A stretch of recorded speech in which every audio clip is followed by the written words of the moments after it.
A internet revolucionou a forma de nos relacionarmos. Nas últimas décadas, sua massificação e difusão global mudou a maneira como vivemos nossas vidas em diversos aspectos. Muitos pesquisadores do assunto acreditam que a sociedade ainda não compreende totalmente o impacto que essa nova forma de comunicação trouxe para a humanidade. Em 2011, por exemplo, a Primavera Árabe, grande onda de manifestações nos países do norte da África, nos mostrou a força das redes sociais, quando uma revolta popular que derrubou diversos ditadores se deu início a partir de uma insatisfação coletiva com uma demanda tornada pública em um post de Facebook. Porém, muito antes disso, já existia um país que parecia estar ciente do poder que a internet tem, e já tinha identificado a ameaça que isso poderia significar para o autoritarismo de seu governo. Estamos falando da China, que desde o final dos anos 90 já se organizava legislativamente para que a internet fosse muito bem regularizada no país, o que inclui diversas censuras a conteúdos que incomodam o governo. Neste vídeo, você vai conhecer um pouco mais dessa conturbada relação entre o governo chinês e a internet. Antes de começarmos, não deixe de se inscrever no canal e deixar o seu like.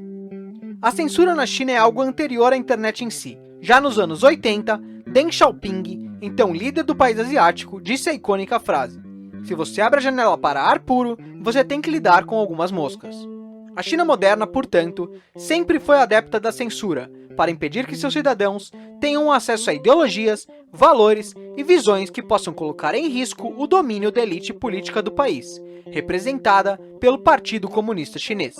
Com o crescimento da internet, o partido viu a porta de entrada para muitas informações indesejadas dentro do país e tratou de começar a trabalhar para restringir o alcance dessa ferramenta por lá. Em 1994, o país decretou que, sob o pretexto de garantir a segurança dos cidadãos, monitorar a internet seria uma tarefa do Ministério de Segurança Pública. Em 1996, o governo assinou uma regulação que fazia com que todo e qualquer tráfego de servidores de internet passasse por um conjunto de órgãos nacionais, responsáveis por organizar, armazenar e distribuir as telecomunicações no país.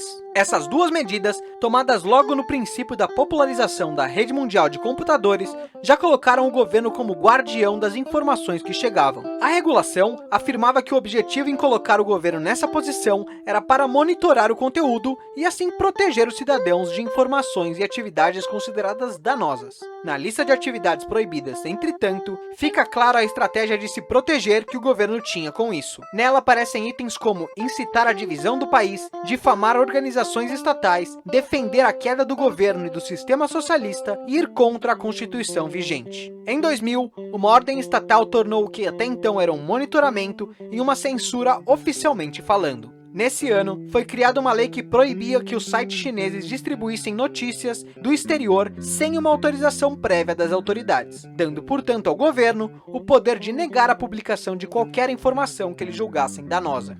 No ano seguinte, 2001, o engenheiro e ativista Wang Xiaoning criou um e-mail anônimo pelo Yahoo e passou a publicar conteúdo pró-democracia para o público chinês. Ele foi descoberto e condenado a 10 anos de cadeia por ter incitado uma subversão de poder do Estado. Em 2012, quando saiu da prisão, o governo chinês restringiu por lei o acesso dele a formas de comunicação, para que algo parecido não se repetisse. Essa foi a primeira prisão de grande repercussão de um cidadão chinês por comportamento online. Várias outras se deram nos anos seguintes e continuam ocorrendo até hoje. A maioria é de ativistas que defendem uma abertura da internet por lá. A partir daí, com a internet crescendo cada vez mais e se tornando mais relevante, a China passou a investir massivamente para modernizar sua máquina de controle. Em 2011, a importância de que a China dava para o assunto ficou extremamente evidente, quando foi anunciado um escritório oficial do governo, especialmente para regular a informação da internet que chegava no país asiático. Mesmo com seu arsenal tecnológico, não é possível controlar toda a internet do país, já que alguns usuários fazem uso de VPN, podendo acessar a rede como se estivessem em outra localidade. Além disso, também são usados diferentes IPs, entre outras formas de tecnologias para tentar burlar o monitoramento chinês, o que o governo luta intensamente para descobrir e derrubar.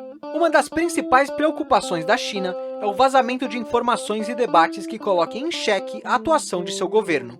Não é à toa que algumas das temáticas mais visadas para serem bloqueadas pelos censores são o uso de brutalidade policial, como nos protestos de 1989 na Praça Tiananmen, que acabou com os manifestantes massacrados pelo exército chinês, e questões políticas, como a defesa da democracia e dos movimentos de independência de Taiwan e do Tibete. A censura é tão forte que até grandes mídias mundiais, como The New York Times e a britânica BBC, já foram bloqueadas no país.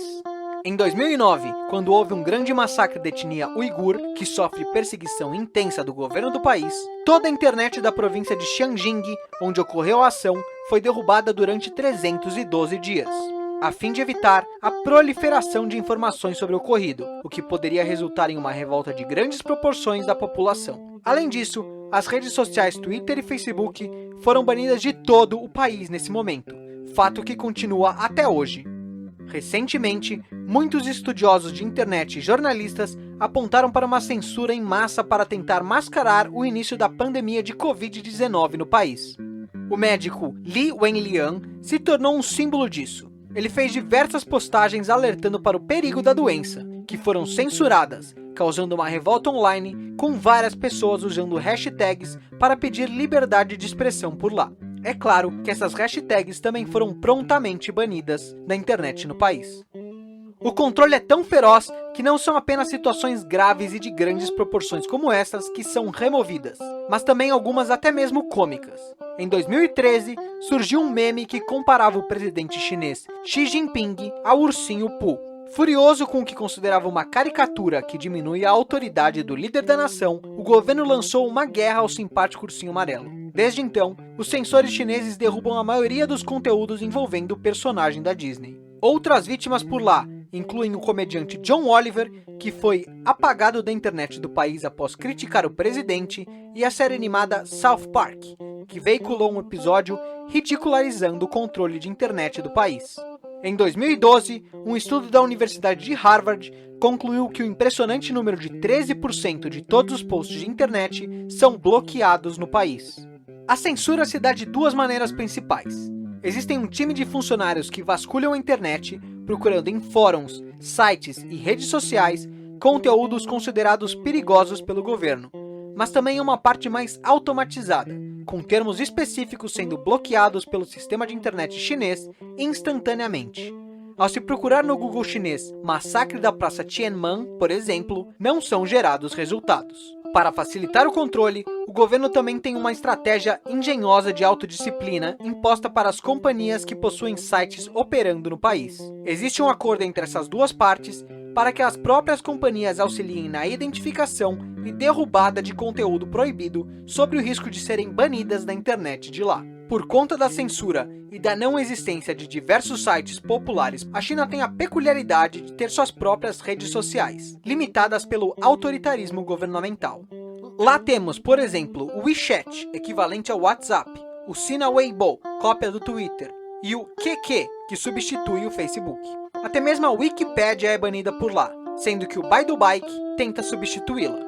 Além dessas redes, outros exemplos banidos incluem diversos filmes e livros estrangeiros, o Snapchat, o Pinterest e cassinos online. E aí, curtiu o vídeo? Aproveite que você não está na China e deixe seu comentário com o que você achou, o seu like e se inscreva no canal.